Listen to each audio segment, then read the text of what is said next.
اعوذ باللہ من الشیطان الرجیم بسم اللہ الرحمن الرحیم الہاکم التکاثر حتی زرتم المقابر کلا سوف تعلمون ثم کلا سوف تعلمون کلا لو تعلمون علم الیقین لترؤن الجحیم ثم لترؤنها عین الیقین ثم لتسألن یومئذ عن النعیم۔ اس سورہ کا نام التکاثر ہے اور یہ مکی سورہ ہے، اور اس پوری سورہ کا جو عمود ہے، جسے آپ مرکزی مضمون کہیے، وہ یہ ہے کہ لوگوں پر جو غفلت طاری ہے، جو خواب خرگوش میں مبتلا ہیں، اس غفلت سے، اس خواب خرگوش سے ان کو نکالنا چاہتا ہے۔ اور اس کو قرآن نے اس طریقے سے کہا ہے الہاکم التکاثر۔ سب سے پہلے اس آیت کی جب تفسیر بیان کی جائے تو یہ بتانا انتہائی ضروری ہے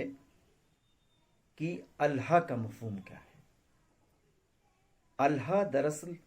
لو سے ہے، اور قرآن میں لو کا لفظ بھی آیا ہے اور لعب کا لفظ بھی آیا ہے، کہ یہ دونوں چیزیں کہیں تم کو غافل نہ کر دیں۔ عام طور سے مفسرین نے لہو اور لعب کا ایک ترجمہ کیا ہے، کھیل کود۔ یہ مناسب نہیں ہے۔ جب تک دونوں لفظوں کی لغوی تحقیق ہمارے سامنے نہیں ہوگی کہ لہو کیا ہے، لعب کیا ہے، اس وقت تک الہا کا مفہوم متعین کرنے میں ہمیں دشواری پیش آئے گی۔ لہو دراصل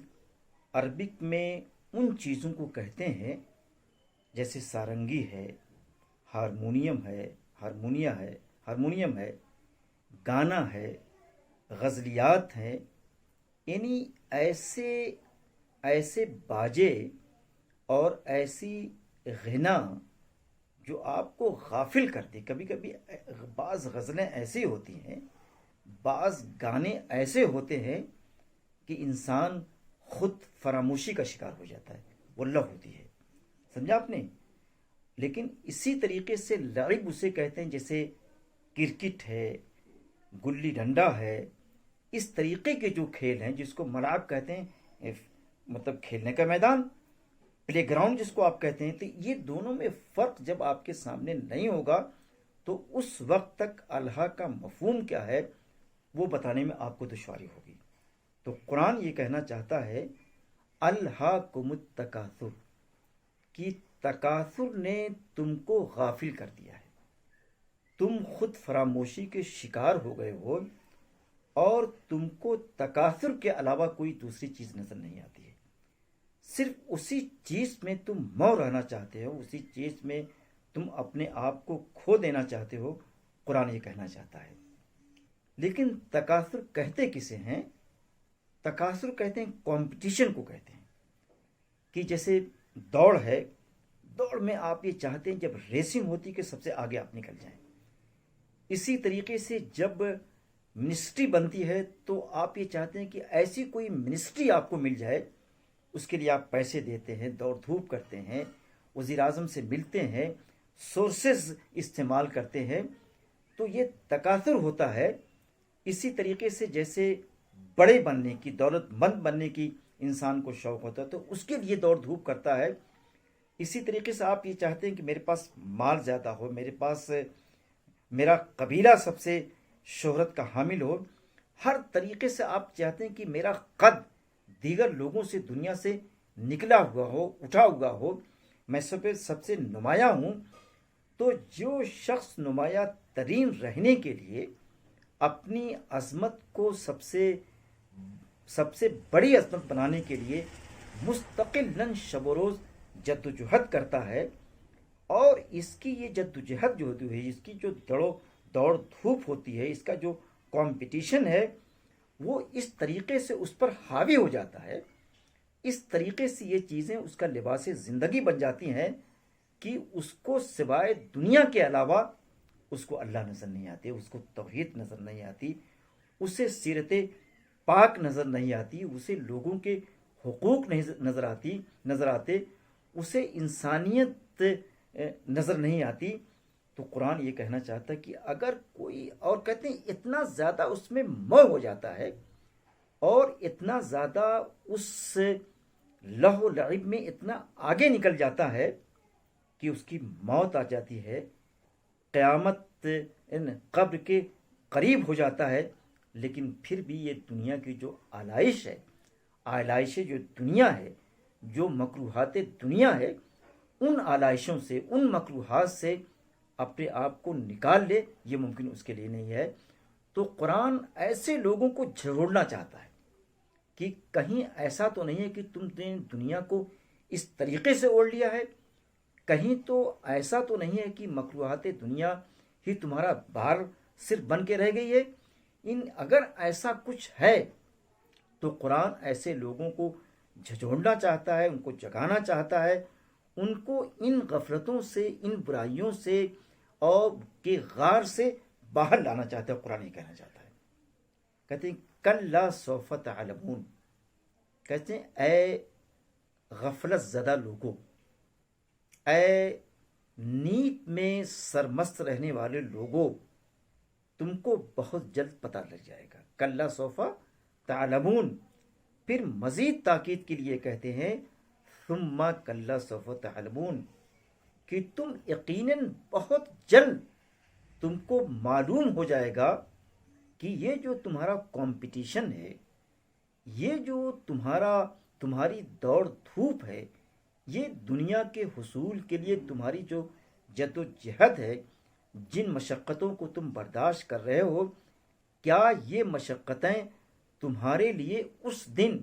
سرفرازی کا باعث ہوں گی یا ذلت کا باعث ہوں گی؟ کہتے ان قریب تمہیں پتہ لگ جائے گا۔ اور پھر قرآن یہ کہنا چاہتا ہے، مزید اسی بات کو اس طریقے سے ریپیٹ کرنا چاہتا ہے، کلا لو تعلمون علم الیقین، اگر تمہارے پاس علم الیقین ہوگا، یعنی پورے طریقے سے تم کو اگر یہ اس کی معرفت ہو جائے، تو کہتے ہیں کہ تم لترون الجحیم، تو تم ضرور دیکھو گے جہیم کو۔ جہیم بیسیکلی آگ کو کہتے ہیں، یہاں مراد جہنم ہے۔ تو جس جہنم کی ہم بات کر رہے ہیں، جس آگ کی ہم بات کر رہے ہیں، جس تصور آخرت کی ہم بات کر رہے ہیں، کہتے ہیں کہ تم کو وہ چیز، اس پر تمہارا یقین ہو جائے گا۔ لیکن اگر تم ٹھنڈے دل سے، سنجیدگی سے ہماری باتوں کو سنو اور اس تکاثر کو بالائے طاق رکھ دو، پھینک دو، دنیاوی کمپٹیشن سے اپنے آپ کو نکالو، تب تمہیں یقین آئے گا کہ قیامت بھی کوئی چیز ہے، آگ بھی کوئی چیز ہے، حساب و کتاب بھی کوئی چیز ہے، مالک یوم الدین بھی کوئی چیز ہے۔ ثم لترونها عین الیقین،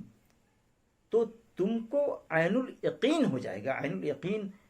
اردو میں بھی استعمال ہوتا ہے، اسے کہتے ہیں کہ پکا یقین، جس کو آپ کہتے ہیں پختہ یقین ہو جائے گا، یعنی ایسا یقین کہ جس میں ذرہ برابر کسی شک کی، کسی شبہے کی گنجائش نہیں ہوگی کہ قیامت آئے گی، تصور آخرت لازمی ہے، اللہ کے سامنے ہماری پیشی ہوگی۔ اگر ہم نے ذرہ برابر کوئی نیکی کی ہے تو اس نیکی کو وہاں پر ہم ضرور بضرور دیکھیں گے، اگر کوئی چھوٹی سی ذرہ برابر ہم نے کوئی برائی کی ہے تو اس برائی کا انجام بھی ہمیں وہاں دیکھنا ضروری ہوگا۔ اور پھر قرآن یہ کہنا چاہتا ہے کہ تمہیں یہ بھی یقین ہو جائے گا، تمہیں یہ بھی یقین ہو جائے گا کہ ثم لتسألن یومئذ عن النعیم، کہ تم سے ان قریب ایک دن ایسے آنے والا ہے کہ اس دن تم کو نعیم کے بارے میں تم سے پوچھا جائے گا کہ یہ تم کو ہم نے جو اچھا نعیم کے بارے میں یہاں پر یہ بھی بتانا ضروری ہے کہ بنت الشاطی نے لفظ نعیم کے بارے میں بڑی زبردست بحث کی ہوگی. میں یہاں پر اس کی تفصیل میں نہیں جاؤں گا، لیکن میں ناظرین سے اور اس درس قرآن کے سامعین سے میں یہ کہنا چاہوں گا کہ نعیم کے بارے میں بنت الشاطی کی کیا فائنڈنگ ہے، اس کی کیا تحقیق ہے، وہ ضرور دیکھا جائے. اور تو قرآن یہ کہنا چاہتا ہے کہ ایک تو اس کو یقین ہو جائے گا اور اس کو بالکل عزم بالجزم ہوگا، کسی طریقے کا اس بات میں کوئی ڈاؤٹ نہیں ہوگا کہ قیامت آئے گی اور قیامت کے دن ہماری ایک ایک چیزوں کے بارے میں پوچھا جائے گا. مثلا اگر اللہ نے آپ کو آنکھ دیا ہے تو آپ کی آنکھ کے بارے میں آپ سے پوچھا جائے گا. آنکھ خود کہے گی. سورہ یاسین میں ذکر ہے کہ جو ہمارے ہاتھ ہے، ہمارے جو پیر ہیں، ہمارے جو سارے جسم کے اعضاء ہیں، یہ خود اعضاء خود اللہ کے سامنے جواب دیں گے کہ ہم کو انہوں نے اس طریقے سے استعمال کیا ہے. اگر آنکھ سے آپ نے کسی کی عیب جوئی کی ہے، کسی کی طرف غلط ارادے سے، غلط نیت سے آپ نے دیکھا ہے، تو آپ کی باز پرس ہوگی، آپ کو اس کی سزا دی جائے گی. اور اسی طریقے سے آپ کو اللہ نے اگر دولت دی ہے، اس دولت کے جو تقاضے ہیں کہ تم کو صدقات بھی کرنے ہیں، تم کو زکوٰۃ بھی نکالنا ہے، اگر آپ زکوٰۃ نہیں نکالتے ہیں تو یہی دولت آپ کے لیے قیامت کے روز عذاب بن کر رہ جائے گی. تو اس پوری سورہ میں قرآن یہ بتانا چاہتا ہے کہ جن جن صلاحیتوں سے اور جن جن نعمتوں سے، جن جن رحمتوں اور نوازشوں سے اللہ نے اپنے بندوں کو نوازا ہے، ضروری ہے کہ اس کا یہ خیال رکھیں کہ قرآن اس کو کس طریقے سے استعمال کرنے کی بات کرتا ہے، کس طریقے سے برائیوں سے بچنے کی بات کرتا ہے. اگر یہ ساری ان نزاکتوں کو آپ نے پیش نظر نہ رکھا تو ایک دن ضرور ایسا آنے والا ہے کہ جو ایک ایک چیز کا آپ کا جو اعمال نامہ ہے وہ بالکل سے اوپن کر دیا جائے گا. پوری زندگی کی ایک ایک جو ایکٹیویٹیز ہیں، چھوٹی سے چھوٹی چیزیں، بڑی سے بڑی چیزیں، وہ سب چیزیں آپ کے سامنے کھول کر رکھ دی جائے گی. قرآن میں کہا گیا ہے وما یلفظ من قول الا لدیہ رقیب عتید. قرآن یہ کہنا چاہتا ہے کہ ہم نے تمہارے پیچھے ایک رقیب لگا دیا ہے. رقیب جیسے آپ کہتے ہیں کہ اسکولوں میں، مدرسے میں ہوتا ہے، مانیٹر کو کہتے ہیں، جو مستقل دیکھتا رہتا ہے. رقیب کہتے ہیں کہ چھوٹی سی چیزوں، اگر بہت ہی باریک قسم کی چیز ہے تو اس کو دیکھتا رکھتا ہے. اور پھر عتید بھی لگا دیا ہے. عتید کا مطلب ہے کہ بڑی باریک بینی سے، جسے آپ کہتے ہیں دیکھو بھائی اس طریقے سے لکھنا کہ کوئی چیز چھوٹے نہ پائے، یہ تو کہتے ہیں. تو یہ جو لکھنے والا ہے نا، یہ تو اللہ کا لکھنے والا ہے. یہ بھائی اللہ کا رائٹر ہے، بھائی اللہ کا رائٹر ہے. جیسے اب مسجل ہوتا ہے، ایک تو مسجل یونیورسٹی میں ہوتا ہے، لیکن اللہ کا مسجل ہے. تو یہ جو اللہ کا مسجل ہے نا، یہ جو اللہ کا رجسٹرار ہے، یہ جو اللہ کا رقیب ہے، وہ اس طریقے سے لکھتا ہے کہ آپ کا ایک حرف بھی، ایک ذرہ بھی، اگر آپ نے کہیں زبان کو وما یلفظ من قول، ایک لفظ بھی اگر آپ نے اس سے نکالا ہے تو فوراً اس کو نوٹ ہو جاتا ہے. تو قرآن یہ کہنا چاہتا ہے کہ یہ تصور ہونا چاہیے. لیکن جس کے ہاں تکاثر ہے، دوڑ دھوپ ہے، دنیا کی حصول کے لیے اپنے آپ کو مر مٹتا ہے، دنیا کے حصول کے لیے، کہتے ہیں کہ اس کو قرآن کی اس آیت کا کوئی خیال نہیں ہے. تو قرآن صرف اتنی سی بات بتانا چاہتا ہے کہ یہ لوگوں کی آنکھوں پر جو غفلت کی پٹی پڑی ہوئی ہے، جو دھوکے کی ٹٹی پڑی ہوئی ہے، قرآن اس کو باہر نکالنا چاہتا ہے. اور قرآن ایک نئی دنیا سے، جس نئی دنیا کو چند دنوں کے بعد وہ فیس کرنے والا ہے، اس کے بارے میں وہ بتانا چاہتا ہے. بھئی قیامت کی التصویر الفنی، آپ نے سید قطب شہید کی تصویر آپ نے دیکھی ہوگی. التصویر الفنی کو آپ دیکھیے کہ اپنی اس کتاب میں سید قطب شہید نے اتنے سلیقے سے قیامت کی تصویر کشی کی ہے، تو قرآن جس طریقے سے تصور آخرت کی تصویر کشی کرتا ہے کہ کس کس طریقے سے حساب و کتاب ہوگا، کس طریقے سے جو اہل الجنہ ہے ان کو اللہ تعالیٰ اپنی نوازشوں سے، اپنی رحمتوں سے نوازے گا، اور جو مجرمین ہیں، جو بغات ہیں، جو سرکش ہیں، جو اللہ کی باتوں کو مانتے نہیں ہیں، ان کے ہاں دنیا کی صرف چلتی ہے، وزارت کی صرف چلتی ہے، حکومت کی صرف چلتی ہے، سیاست کی صرف چلتی ہے، تو قرآن یہ کہنا چاہتا ہے کہ ان کی نکیل جو ہے قیامت کے روز پکڑی جائے گی۔ تو اللہ تعالیٰ یہ کہنا، اللہ تعالیٰ آپ کو، انسانوں کو اس نکیل سے، اس پکڑ سے، اپنے اس عتاب سے بتانا چاہتا ہے، بچانا چاہتا ہے۔ تو اگر اس صورت کو سنجیدگی کے ساتھ، بہت ہی غور و فکر کے ساتھ، توجہ کے ساتھ، آنکھیں کھول کر اور انابت کے ساتھ، بلکہ قرآن میں جو لفظ آتا ہے قلب سلیم کے ساتھ اگر کوئی اس صورت کو پڑھے گا، تو یہ ممکن ہی نہیں ہے کہ دنیا کے پیچھے جو بھاگا وہ چلا جا رہا ہے، دوڑا جو چلا جا رہا ہے، کچھ دیکھتا ہی نہیں، صرف دنیا کی اسے پڑی ہوئی ہے، تو وہ اس دوڑ سے اپنے آپ کو، اس کمپٹیشن سے اپنے آپ کو نکالے گا۔ اور قرآن نے جس کمپٹیشن کی بات کہی ہے، سارعوا الی مغفرۃ، پھر وہ اس دوڑ میں شامل ہو جائے گا کہ کس طریقے سے اپنے آپ کو بچانا ہے، اور کس طریقے سے ہم ایسی ذخیرہ اندوزی کریں کہ وہ ذخیرہ ہمارے وہاں پر کام آ جائے۔ قرآن نے جیسا کہا ہے کہ قدموا لانفسکم، کہ تم آخرت سے بچنے کے لیے، آخرت کے عتاب سے اپنے تحفظ کے لیے تم مستقل کچھ نہ کچھ بھیجتے رہو، تم نفلیں پڑھتے رہو، فرائض کی ادائیگی کرتے رہو، صدقات و زکوٰۃ دیتے رہو۔ اگر یہ سب تم نہیں کرو گے تو یہ جو تمہارا تکاثر ہے نا، یہ تمہارے کام نہیں آئے گا۔ تو قرآن نے جو بنیادی بات اس سورہ میں کہی ہے کہ تم جگ جاؤ، ابھی وقت ہے۔ بھائی جب سیلاب آتا ہے تو سیلاب کے آنے سے بہت پہلے آپ بند باندھتے ہیں، بند باندھتے کہ نہیں باندھتے؟ لیکن سیلاب آ گیا، بارش آ گئی، طوفان آ گیا، اب چلیں آپ سیلاب باندھنے کی، تو پانی تو اسے ریلا ہٹا دے گا، بہا دے گا۔ تو قرآن یہ کہنا چاہتا ہے کہ سیلاب آنے والا ہے۔ اس سورہ میں جو بات کہی رہی ہے کہ اے دنیا کے پیچھے بھاگنے والوں، سیلاب آنے والا ہے،